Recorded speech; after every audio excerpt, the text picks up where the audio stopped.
and horizontal asymptotes. Now this one didn't get shifted up any, it just got shifted to the right 3. So my new vertical asymptote is going to be at x equals 3. And that makes sense because remember when we were talking about domains, we said the denominator cannot equal 0. So if I say x minus 3 cannot equal 0, x cannot equal 3. That tells me my vertical asymptote is at 3. And then my horizontal asymptote will still be, it's not shifted up at all, so it's still going to be here. And so I could just kind of sketch in my graph here, and it's going to look like this. Now again, if I want to find 2 more points, I'm going to find one on this side of 3 and one on this side of 3. So my 2 points that I would look at here would be, if I go 1 over here, this would be 2. And if I go 1 over here, this would be 4. So 1 step back from 3, so 3 minus 1 is 2, 3 plus 1 is 4. So that gives me my 2 other points that I want to look at. And then I want to look at what is x minus 3. So this is just kind of a middle step that I'm going to ignore, but I want to do that before I do my reciprocal function. And so 2 minus 3 would be negative 1. And then taking the reciprocal of this, it would be 1 over negative 1, which is negative 1. Then looking at 4, so when x is 2, y is negative 1. So this point here would be over from the origin over 2 and down 1. Over 2, down 1. Now, when I let x equal 4, 4 minus 3 is 1. So 1 over 1 is just 1. So this says when my x-coordinate is 4, my y-coordinate is 1. So from the origin, I go over 4 and up 1. And this point here is the point 4, 1. And so then I have an idea of how to draw my function. All right? Now, let's do both vertical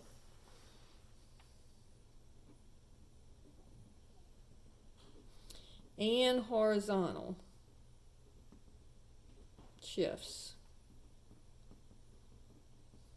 Okay, so this would be g of x is equal to x plus 1 squared minus 3. All right, so now I look at this and I say, first of all, what is my parent function? So ignoring the plus 1 and ignoring the minus 3, so I ignore both of these, what do I have? I have x squared. My parent function is x squared, so the shape of this is going to be a parabola. So that's the first 2 steps. What's my parent function? What's the shape of my graph? Now, let's see how it's shifted. So if I say, where is x plus 1 equals 0, x would be equal to negative 1. So that tells me that I'm going to the left 1, and this tells me, remember the y shift or the vertical shift takes on the same sign, so this would be down 3. So when I'm drawing my graph, to find my vertex, I'm going to go over negative 1 and then down 3. And here's my vertex.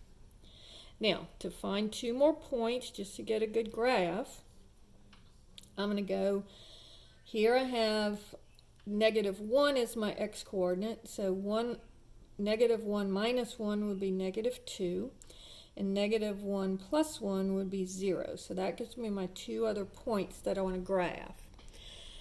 So now I'm going to go x plus 1. So x plus 1, negative 2 plus 1 would be negative 1. Then I'm going to square it. So that would be 1. And then finally, I will add 3 to it. Minus 3.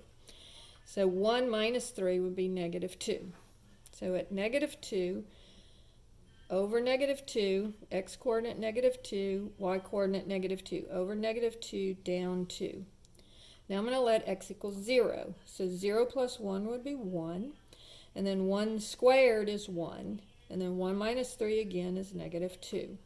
So when x is 0, y is -2. So it looks like this. And then here you have your parabola. Okay? Problem 2 on this one. Let's do a square root function. So let's say h of x is equal to the square root of x minus 2 plus 1. All right? So the first thing that I do is I say, what is my parent function? Well, if I ignore the 2 and ignore the minus 2 and ignore the plus 1, what do I have? I have a square root function. And so that looks like, kind of like the symbol, remember? It looks like this. Then I'm going to look at my shifts. How is it shifted? And so this would be, if x minus 2 equals 0, x would equal 2.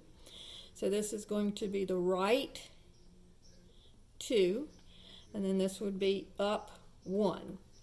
So my new vertex is going to be over 2, positive 2, and up 1.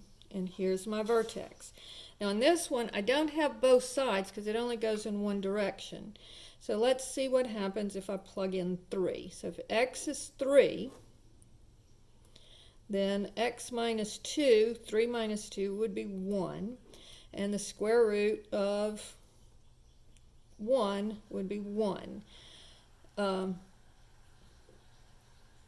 Then you add 1 to that to get h of x. And that would be 1 plus, you're adding 1, so 1 plus 1 is 2.